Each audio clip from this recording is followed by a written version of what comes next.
শিল্পী বিশ্বকর্মা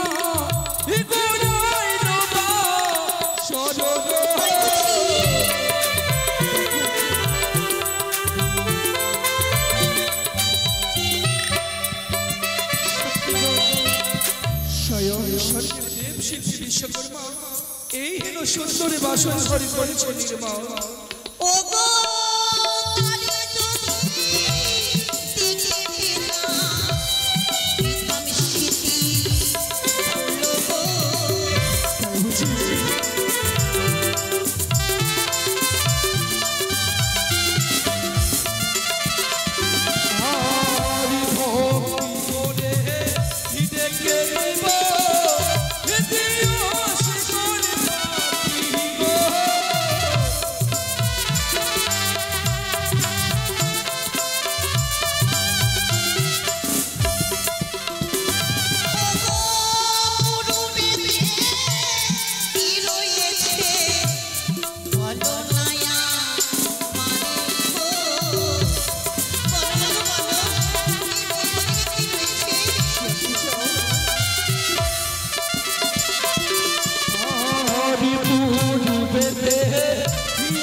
শুনেছি এই ফুলসজ্জা রাতে স্বামী যদি প্রণামী জানিয়ে নারী জীবনকে ধন্য করি নেয়, আমি তোমার জন্য প্রণাম দিয়ে আমার এই নারী জীবনকে ধন্য করতে চাই।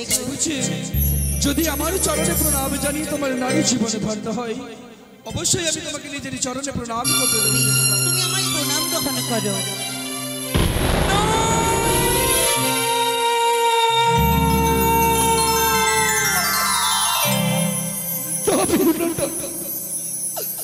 এই বাসর ঘরে তুমি আছি আমার কাছে এসে যাবে,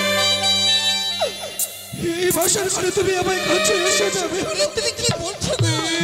আমি যে তোমার কাছে সর্প দেখতে পাই, সেই সর্প ছুটে আসে আমার গ্রহ সর্প। এই বাসর ঘরে তুমি আমার কাছে এসে যাবে। ও গো দূরে সর, দূরে সর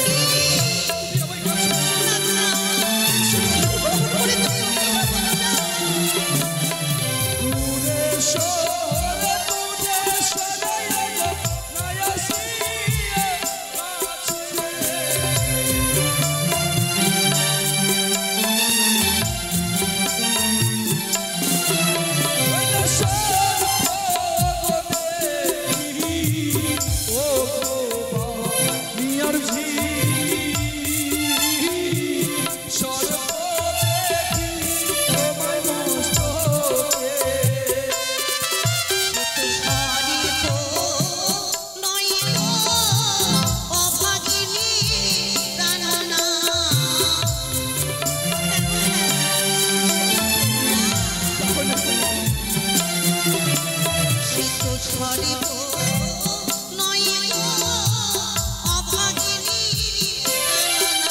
আমার সিঁদুরে প্রতি জহরে গো প্রাণনা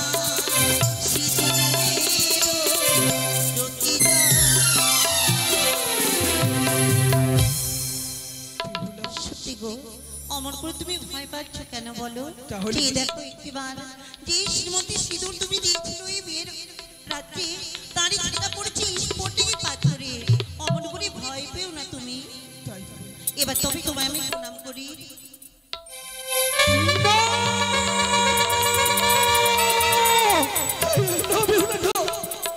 তুমি তো বললে তোমার শীতের সিঁদুরে সতী চলে তার ছোটে আমার নয়নে ছুটে আসে, কিন্তু আমি যে পুরো নাই তোমার কাছে সর্প দেখতে পাই। সেই সর্প আমায় গ্রাস করার জন্য ছুটে আসে আমায় থেকে। তুমি আমায় কাছে এসে বেহুলা বুঝতে পেরেছে সেই দেবী আমার পিতার সঙ্গে বাদ সাজতে পারেনি বলে তোমাকে পাঠিয়েছে এই বাসরি করে তার গুপ্তচারী করে। তুমি একে কান্না কিনে তুমি একে বিশ্বাসিতে তুমি আমায় কাছে এসো না বেহুলা। স্বামী গো ও গো দূরে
সত্যি পুনরায় এই ভাষার ঘরে আমি ভুল বুঝেছি।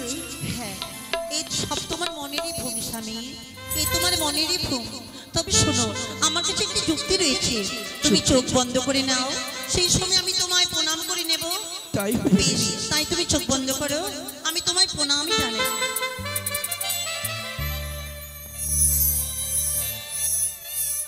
স্বামী গো আজকে হচ্ছে ফুলসজ্জা, অমন করে যদি তুমি মন খারাপ করে থাকো তাহলে কি করে হবে বলো?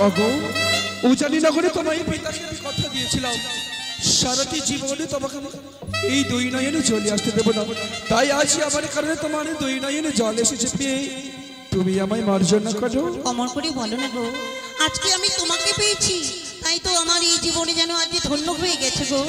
ও গো তোমারি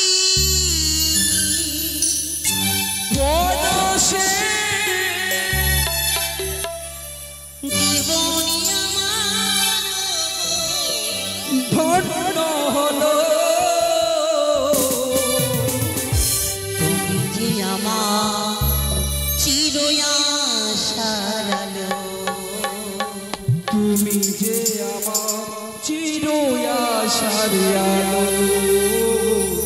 তুমি যে আমার চির আশার আলো।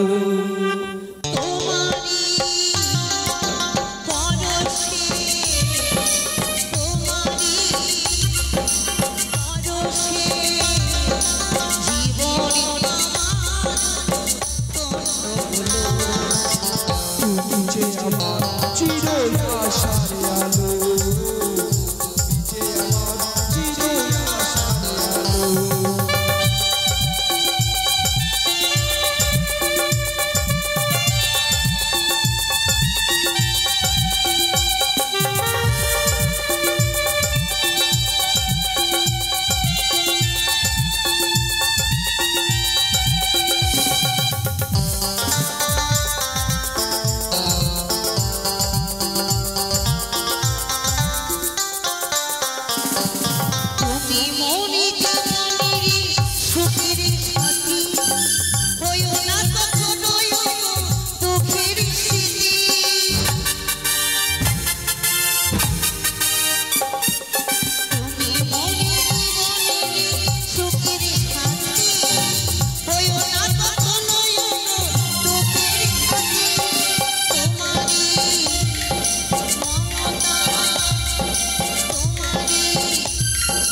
স্বামী গো, বেহুলা, দেখতে দেখতে আমাদের একটি পাহাড় কেটে গেল, এখন আমাদের 3টি পাহাড় রয়েছে।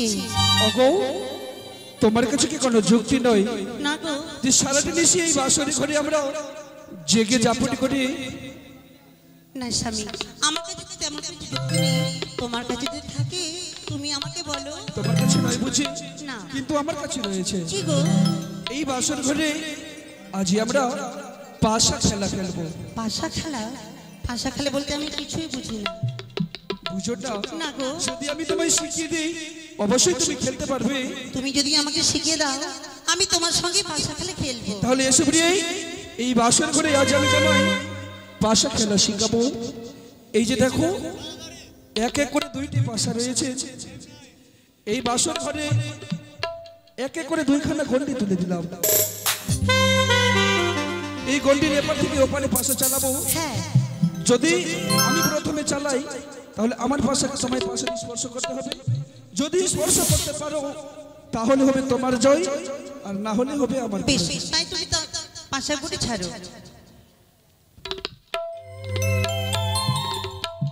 না স্বামী, পাশা আমি খেলবো না।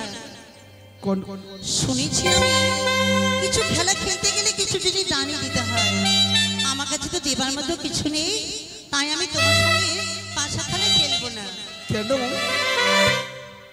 জানো, এই বাসর ঘরে তোমার কাছে এমন কিছু চাইবো না যেটা তুমি দিতে পারবে না। আচ্ছা বলো আর তো, আমার যদি পরাজয় হয় তুমি যদি হেরে যাও তুমি আমাকে কি দেবে?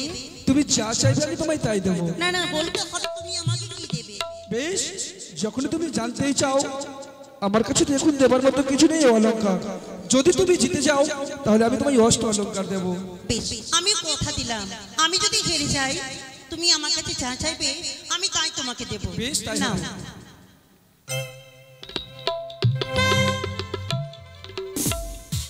জয় মা মনসা দেবীর জয়। এই যে দেখো তুমি হেরে গেছো। তাতে কি হয়েছে? তুমি তো বলেছো আমাকে এই অলংকারখানা দেবে। কিন্তু প্রিয়ে কিছুক্ষণ পূর্বে তুমি কি বললে যে তুমি পাশা খেলা জানো না? এটা তো আমি তোমাকে শিখাবো। কি তুমি তাহলে মানবে না? না। যদি না মানো আমি তোমার সঙ্গে কিন্তু কথা বলবো না। এ কি বলছো প্রিয়ে? হ্যাঁ। তুমি সত্যি করে বলো তো, তুমি কি প্রথমে পাশা খেলা জানছিলে? না। এটা তোমাকে শেখানো হলো, তাই এবার তুমি প্রথমে পাশা চালাও, আমি তোমায় পাশাকে স্পর্শ করবো। তাই? বেশ, তাই হবে। এই নাও। বেহুলা, যখন আমি পাশা চালানো সেই কাছে আর তুমি বাসরে ঘরের সেই কোনায় পাশা চালালে, কি করে তোমায় পাশাকে স্পর্শ করবো? বেশ, আমি পরাজয় স্বীকার করবো না, অবশ্যই তোমায় পাশাকে স্পর্শ করার চেষ্টা করবো। তুমি হেরে গেছো গো। দেখো তোমার পাশার গুটি আমার পাশার গুটিকে স্পর্শ করতে পারিনি। ওগো, যখনই আমায় পরাজয় হয়েছে তাহলে আমায় কি করতে হবে? তুমি তো বলেছো অলংকার দেবে, তাহলে আমাকে অলংকার দাও। আজকের নিশি এই অষ্ট অলঙ্কারই আমার কাছে থাক, নিশি প্রভাত হলে সম্পূর্ণই আমি তোমায় দেবো। না, আমি এই মূর্তি চাই। ওগো, যখন আমার পরাজয় হয়েছে অবশ্যই এই অষ্ট অলঙ্কার আমি তোমায় পরিধান করব। এই সময় লক্ষিন্দরের ওদের আমি কম্বন নিক্ষেপ করলাম।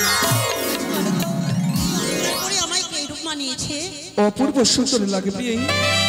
যখন থেকে তুমি এই অষ্ট অলঙ্কার পরিধান করিয়েছো তোমার রূপের সীমা যেন দ্বিগুণ বেড়েছে, তাই তোমার রূপ দেখে আমি মুগ্ধ হয়ে যাই। এইসব হলো এই বাসরে ঘরে তুমি তাহলে আমায় প্রেমী হবে। না! এ তুমি কি বলছো গো? কিছুতেই আমার কাছে আসবে না। না! ওই আমায় ছুঁয়ো না, প্রাণের নাথ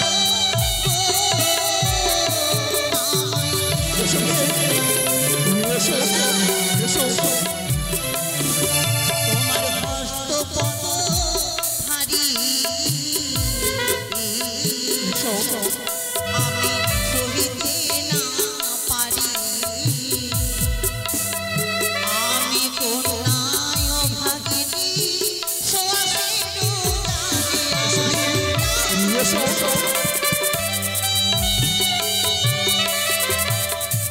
তোমার জৈবন কন্যা শিমুলের ফুল প্রেম দিয়া শাহের কন্যা চূড়াও বউ, গাছেতে ফুটিলে পুষ্প ভ্রমরে মধু খায়, ভূমিতে পড়ি না পুষ্প মালিও না চাই তোমার কথার কন্যা নাহি প্রয়োজন প্রেম দিয়া শাহের কন্যা জুড়াও নেই কিছুতেই না, তুমি আমার কাছে আসবে না। এসো এসে বেহুলাও তাও তুমি আমায় আমি প্রেম তোমাকে জানিও বলবো, আমি তোমাকে দিতে পারি, কিন্তু আমার প্রশ্নের উত্তর তোমাকে দিতে হবে। প্রশ্ন যদি তোমার কাছে রথে দাঁড়িয়ে নিতে হয় তাহলে তোমায় প্রশ্ন তুমি বড় সুন্দর, আমি ভালো জানি, আমারও প্রশ্নের উত্তর বলো দেখি শুনি।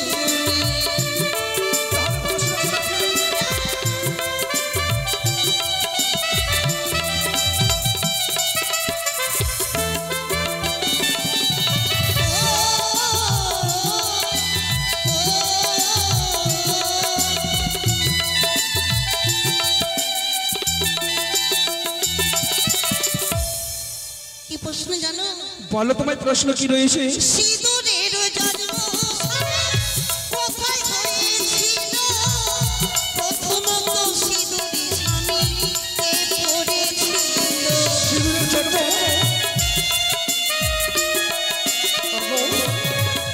এই প্রশ্নের উত্তর কিন্তু আমি দিতে পারবো না এসো প্রিয় দাও তুমি আমায় প্রেম আলিঙ্গন কিছুতেই না, তুমি আমার প্রশ্নের উত্তর দেবে তবেই আমি তোমাকে আলিঙ্গন দেব। দেবে তাহলে শোনো প্রিয় তোমায় প্রশ্নের উত্তর সিঁদুরের জন্ম কোথায় হয়েছিল আর সর্বপ্রথমে সিঁদুর কে পরিধান করিল জানতে চাও বলো। ওগো শঙ্খ চূড়ার হইতে সিঁদুর জন্ম হওয়া, তাপি রূপে বসুমাতা প্রথমে পড়িল।